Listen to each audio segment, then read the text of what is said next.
కరీంనగర్ నడిబొట్టున తుపాకులు ఎందుకు గర్జించాయి? పక్కా ప్లానింగ్తో వచ్చిన ఆ 5గురు కేటుగాళ్లు ఎవరు? పట్టపగలే పిఎంజే జ్యువెలరీ షోరూంలో జరిగినటువంటి ఆ హై డ్రామా వెనుక ఉన్న అసలు మాస్టర్ మైండ్ ఎవరు? పెళ్లిల సీజన్ టార్గెట్గా కిలాడీలు వేసినటువంటి స్కెచ్ చూస్తే పోలీసులే విస్తుపోతున్నారు. జస్ట్ 11 నిమిషాల్లో 1.5 కోటి విలువైన గోల్డ్ కొల్లగొట్టిన ఆ డెడ్లీ డైకాట్స్ ఇప్పుడు ఎక్కడున్నారు? సిబ్బంది ప్రాణాలకు తెగించి పోరాడినా ఆ రాబరీని ఎందుకు అడ్డుకోలేకపోయారు? నగరంలో హై అలర్ట్ ప్రకటించిన పోలీసులు చెక్ పోస్టులను దాటుకొని వాళ్ళు ఎలా ఎస్కేప్ అయ్యారు? ఈ సెన్సేషనల్ క్రైమ్ స్టోరీని ఇప్పుడు డీటెయిల్డ్గా చూద్దాం.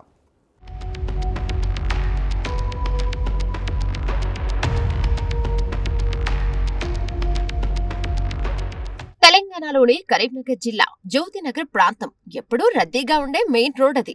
ఏప్రిల్ 3 ఉదయం 10:30 గంటల సమయం పిఎంజే జ్యువెలరీ షోరూంలో సిబ్బంది యథావిధిగా పనుల్లో బిజీగా ఉన్నారు. పెళ్లిళ్ల సీజన్ కావడంతో షోరూంలలో తలుక్కుమనే గోల్డ్ ఆర్నమెంట్స్, డైమండ్స్, నెక్లెస్లను సేఫ్ లాకర్ల నుంచి బయటకు తీసి డిస్ప్లేలో సర్దుతున్నారు. సరిగ్గా 11 గంటల 1 నిమిషానికి ఒక వ్యక్తి ఎంతో టిప్ టాప్ గా కస్టమర్ల షోరూంలోకి ఎంట్రీ ఇచ్చాడు. తనను వజ్రాల ఆభరణాలు కావాలని, మంచి డిజైన్లు చూపించాలని సిబ్బందిని కోరాడు. అప్పటి వరకు అంతా నార్మల్ గానే ఉంది. కానీ అది రాబోయే భారీ తుఫాన్కు ముందున్న ప్రశాంతత అని అక్కడి సిబ్బంది ఊహించలేకపోయారు. ఆ ఒక్కడే ముఠాకు చెందిన లీడర్ అని, బయట మరో 4 ప్రాణాంతక ఆయుధాలతో సిద్ధంగా ఉన్నారని ఎవరూ పసిగట్టలేకపోయారు.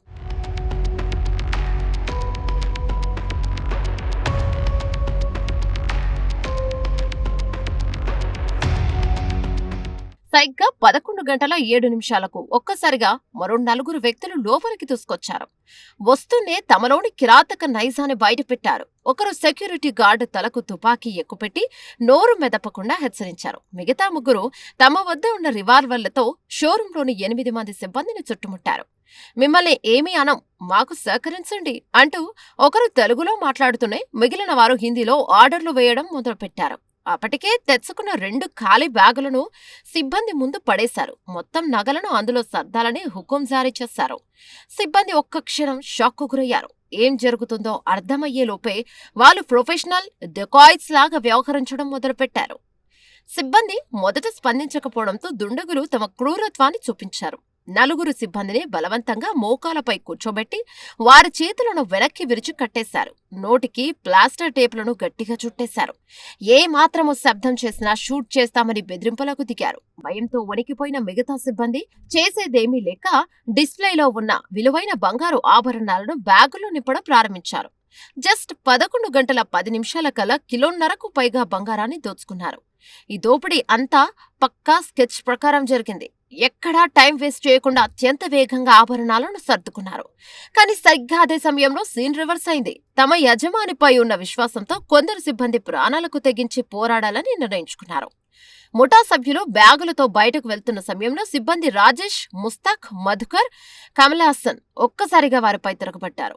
ఆయుధాలు ఉన్నాయని తెలిసినా భయపడకుండా వారిని పట్టుకునే ప్రయత్నం చేశారు. దీంతో ఉలిక్కిపడిన దుండగులు విచక్షణారహితంగా కాల్పులు జరిపారు.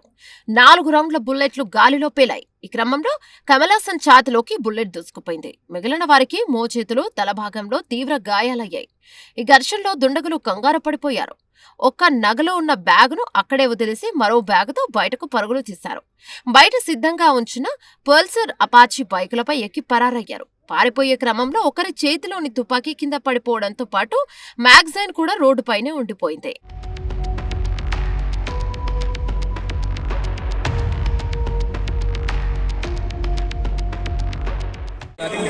జ్యువెలర్స్ దగ్గర ఇన్సిడెంట్ అయిందండి. నేను యాక్చువల్లీ ఏంటంటే జ్యోతినగర్ వాసిని, గత 40 సంవత్సరాల క్రితం ఇక్కడే ఉంటున్నాను. నేను యాక్చువల్లీ ఏంటంటే ఇలా సండే మా చికెన్ కానీ పోతున్నాను. అప్పటి వరకే ఇన్సిడెంట్ అయింది. వచ్చేసరికి 108 పోలీసు వారు కూడా వచ్చిండ్రు. ఏమైంది అని తెలుసుకునే వరకు వాళ్ళను ఆటోలో వెళ్ళిపోయింది. వాళ్ళకి రివ్యూస్ అయింది. 4 ఎంప్లాయీస్ ఇంజూరీ అయిందని తెలుస్తుంది.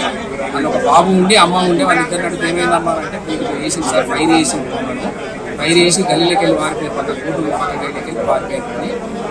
ఇది నియర్లీ జడ్జి ఉండే ఏరియా అంటే జ్యోతినగర్ అంటే చాలా పీస్ఫుల్. గత 45 సంవత్సరాల నేను బిజినెస్ చేస్తున్నాను ఇక్కడ స్థానికంగా ఎంటల్ నడతానండి. మా జ్యోతినగర్ చాలా పీస్ఫుల్ ఈ ఇన్సిడెంట్ జరగడం చాలా బాధాకరం. పోలీసు వారిని మన 108 వెహికల్స్ వచ్చినాయి. అప్పటికే వీళ్ళు ఇన్సిడెంట్ అయిన వాళ్ళు హాస్పిటల్కి వెళ్ళారు. సుమారు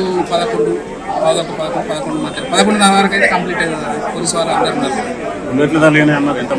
బుల్లెట్లు 4గురికి జరిగినాయి అన్నట్టు. పక్కకు మన షాప్స్ ఉంటాయండి, ఫుడ్స్ అమ్మేవాళ్ళు, వాళ్ళు చెప్తున్నారు 3-4 ఇంజూరీ అయినారంటారు. ఒకరితో ఇక్కడ ఛాతీలో తగిలిందంటారు, ఒకరితో ఇక్కడ తగిలిందని అంటారు, ఒకరితో షోల్డర్ అంటారు.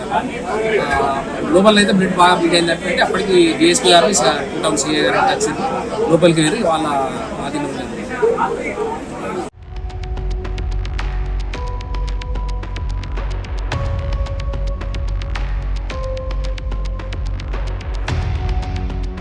ఘటన జరిగిన వెంటనే సమాచారం అందుకున్న Telangana multizone IG Chandrashekar Reddy, CP Ghouse Alam సంఘటన స్థలానికి చేరుకున్నారు. గాయపడ్డ సిబ్బందిని వెంటనే ఆసుపత్రికి తరలించారు.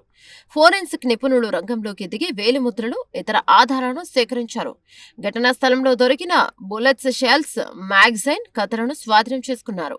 ముఠా సభ్యులు సిరిసిల్ల, వేములవాడ మార్గంలో తప్పించుకున్నట్లు పోలీసులు గుర్తించారు.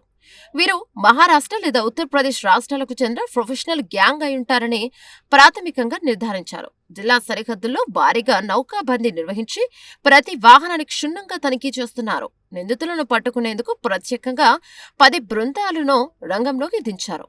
ఈ కేసులో సిరిసిల్ల రహదారిలోని సీసీ కెమెరాలే ఇప్పుడు పోలీసులకు ప్రధాన ఆధారంగా మారాయి. నిందితులు మాస్కులు లేకుండానే దోపిడీకి రావడం విశేషం. 4 దుండగులు ముఖాలు సీసీ ఫుటేజ్లో స్పష్టంగా రికార్డయ్యాయి. పోలీసులు వారి ఫోటోలను విడుదల చేసి ఆచూకీ తెలిపిన వారికి ₹1,00,000 రివార్డును ప్రకటించారు. నిందితులు గత కొన్ని రోజులుగా కరీంనగర్లో రెక్కీ నిర్వహించినట్లుగా తెలుస్తోంది. ముఖ్యంగా పోలీస్ గస్తీ లేని గల్లీలను, సీసీ కెమెరాలు లేని దారులను వారు ఎంచుకోవడం గమనార్హం. గతంలో 2014లో జరిగిన బ్యాంకు దోపిడీ తరహాలోనే ఈ ముఠా కూడా బైకులపై పరారవడం చూస్తుంటే పాత నేరస్తుల హస్తం ఉందేమో అన్న కోణంలో పోలీసులు దర్యాప్తును వేగవంతం చేశారు. సీన్లోకి ఎంటర్ అయిన పోలీస్ ఉన్నతాధికారులు అత్యంత సీరియస్ గా కేసును టేకప్ చేశారు. క్లోజ్ టీమ్ ను పిలిపించి వేలిముద్రలను సేకరించారు. నిందితులు పారిపోయిన రూట్ మ్యాప్ ను సిద్ధం చేశారు. సిరిసిల్ల వైపు వెళ్తున్న సీసీటీవీ ఫుటేజీలను జల్లెడపడుతున్నారు. జిల్లా సరిహద్దుల్లో ఎక్కడికక్కడ స్పెషల్ టీమ్స్ ను మోహరించారు. నిందితుల ఫోటోలను పొరుగు రాష్ట్రాల పోలీసులకు కూడా పంపించి అలర్ట్ చేశారు. ఇది అంతర్రాష్ట్ర ముఠా పనేనని పోలీసులు గట్టిగా నమ్ముతున్నారు. చూసారుగా, ఈ హై ప్రొఫైల్ రాబరీ కరీంనగర్ పోలీసులకు ఒక పెద్ద ఛాలెంజ్ గా మారింది. దుకాణాల్లో సీసీ కెమెరాలు ఉండటం వల్ల నిందితుల ముఖాలు బయటపడ్డాయి. కానీ నగరంలో భద్రతపై ప్రశ్నలు తలెత్తుతున్నాయి. ఇకనైనా జ్యువెలరీ షాపుల యాజమానులు తమ సెక్యూరిటీ సిస్టంను అప్గ్రేడ్ చేసుకోవాల్సిన అవసరం ఉంది. కిలేడీలు ఎప్పుడు ఏ రూపంలో వస్తారో తెలియదు. అందుకే అప్రమత్తత చాలా ముఖ్యం. అక్రమార్కులకు ఒకటే హెచ్చరిక: చట్టం నుంచి ఎవరూ తప్పించుకోలేరు. త్వరలోనే ఈ ముఠా కటకటాల వెనక్కి వెళ్లడం ఖాయం.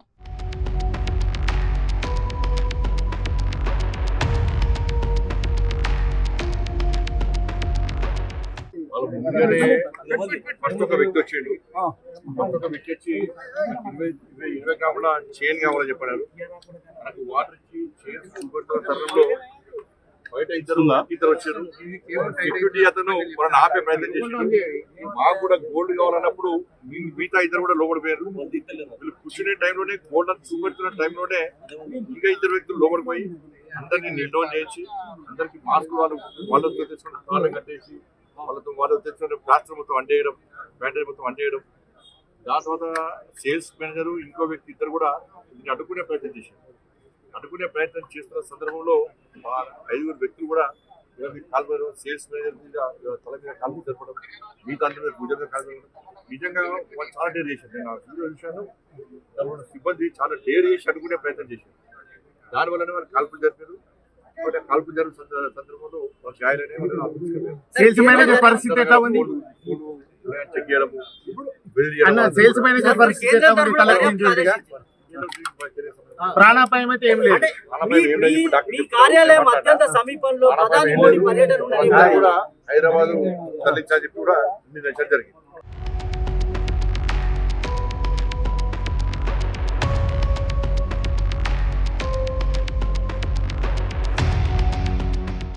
చూసారుగా, ఈ హై ప్రొఫైల్ రాబరీ కరీంనగర్ పోలీసులకు ఒక పెద్ద ఛాలెంజ్గా మారింది. దుకాణాల్లో సీసీ కెమెరాలు ఉండడం వల్ల నిందితుల ముఖాలు బయటపడ్డాయి, కానీ నగరంలో భద్రతపై ప్రశ్నలు తలెత్తుతున్నాయి. ఇకనైనా జ్యువెలరీ షాపుల యజమానులు తమ సెక్యూరిటీ సిస్టమ్స్ను అప్గ్రేడ్ చేసుకోవాల్సినటువంటి అవసరం ఎంతైనా ఉంది. కిలేడీలు ఎప్పుడు ఏ రూపంలో వస్తారో తెలీదు. అందుకే అప్రమత్తత చాలా ముఖ్యం. అక్రమార్కులకు ఒకటే హెచ్చరిక: చట్టం నుండి ఎవరూ తప్పించుకోలేరు. త్వరలోనే ఈ ముఠా కటకటాల వెనక్కి బడడం ఖాయం.